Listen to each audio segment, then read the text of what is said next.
हाय नमस्कार. झटपट मराठी टिप्समध्ये आज आपण कुकिंग टिप्स बघणार आहोत ज्या आपल्याला स्वयंपाकात खूपच उपयोगी पडणार आहेत. तर आता व्हिडिओला सुरुवात करूया.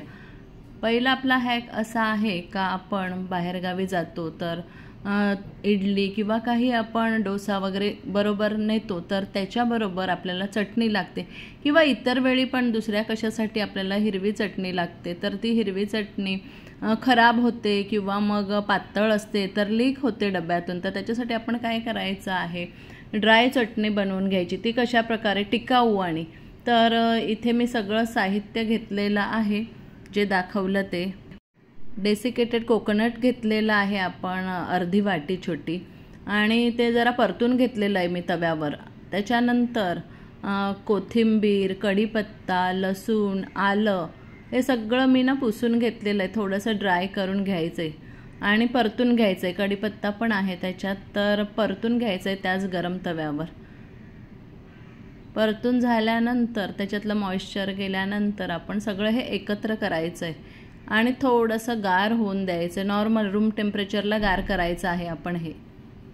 तर पहा झालेलं आहे. आता याच्यात मी पाव वाटी, जी वाटी आधी मी खोबऱ्यासाठी घेतलेली तीच पाव वाटी मी डाळ्या घेतलेल्या आहेत आणि सैंधव मीठ असेल तर ते टाका, नाही तर साधं मीठ टाका.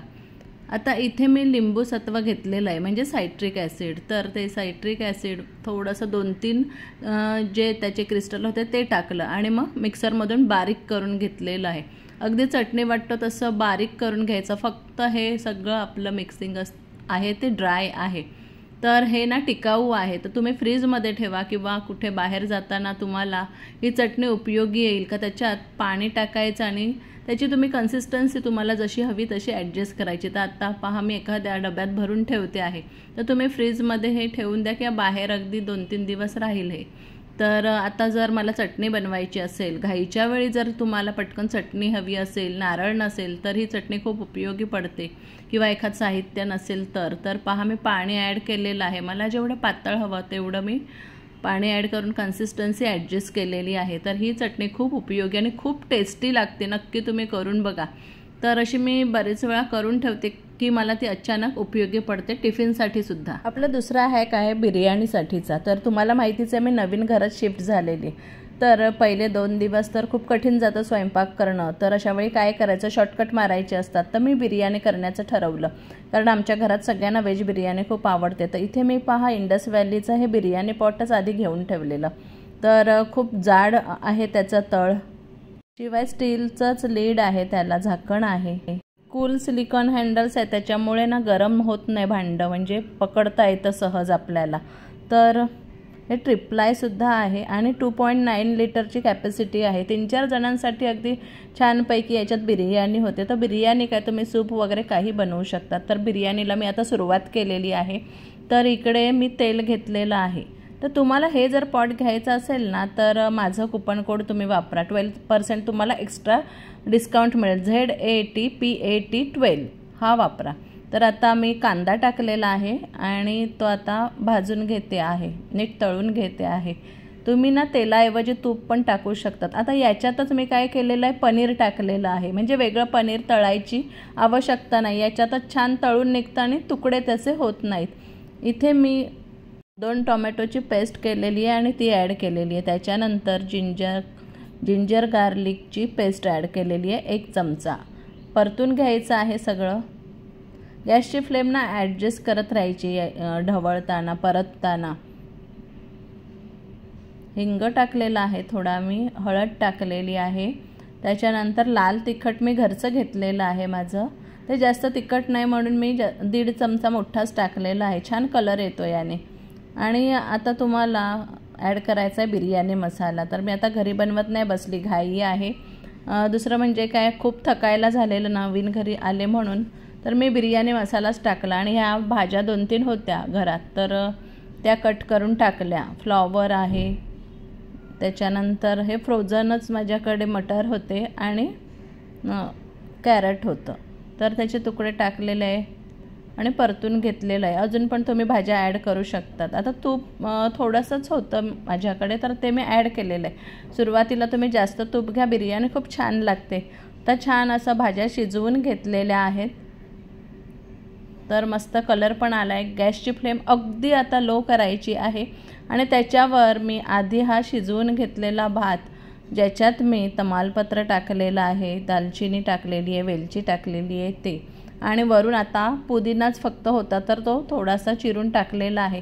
छानपैकी बिर्याणी झालेली आहे। आमचं घाईघाईत काम झालेलं आहे, शिवाय घरचं जेवण मिळालेलं आहे आणि घरची ही अशी घाईच्या वेळी बिर्याणी या पॉटमध्ये इतकी सहज बनली आहे का खाली करपतसुद्धा नाही।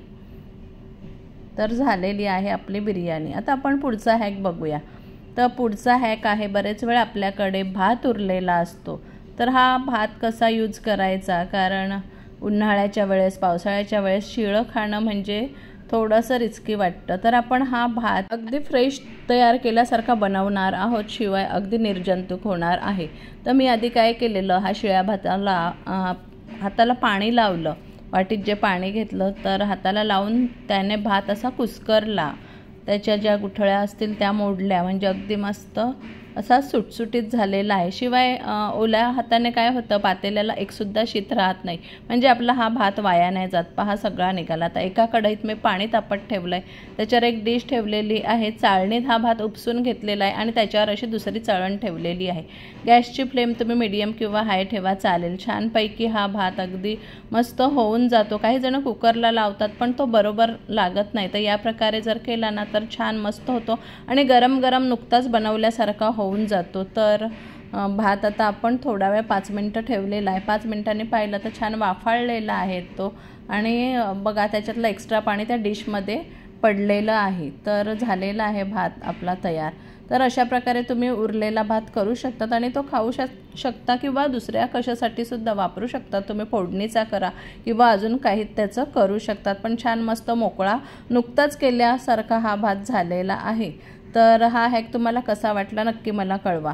तर आता आपण पुढचा हॅक बघूया।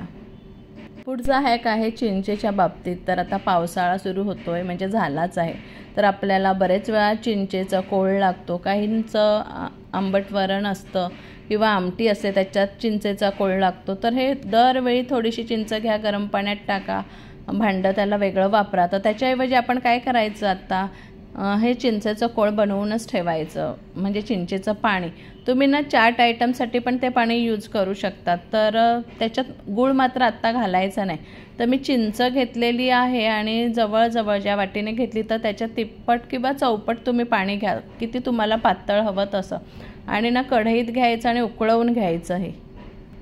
तर एक 8 ते 10 मिनटं जातात याच्यात, पण छान अगदी हे पाणी चिंचेचं तयार होतं। तर आता पावसाळा आहे, अळूचं फतफद आपण करतो तर त्याच्यात सुद्धा टाकायला होतं, किंवा दुसरं कशात काही पण हे चिंचेचं पाणी उपयोगी येतं।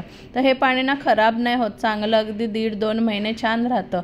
चाट आयटममध्ये तुम्ही याच्यात जर गूळ किंवा साखर टाकली तर ते तुम्हाला होऊन जाईल चिंचेची चटणी म्हणून, तर किंवा ह्याला फोडणी दिली तरी चिंचेची चटणी होऊ शकते, म्हणजे घाईच्या टायमाला हे तुम्हाला उपयोगी पडेल।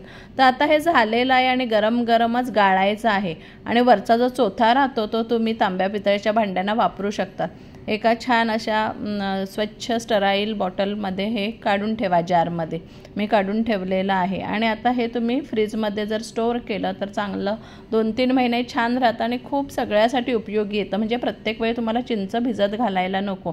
तर असे आजचे 4 हे हॅक्स होते। तुम्हाला कसे वाटले? व्हिडिओ आवडला तर लाईक, शेअर, कमेंट करा आणि आपलं चॅनल नक्की सबस्क्राईब करा, आणि यापुढे असेच नवनवीन व्हिडिओ तुम्ही पाहत राहा।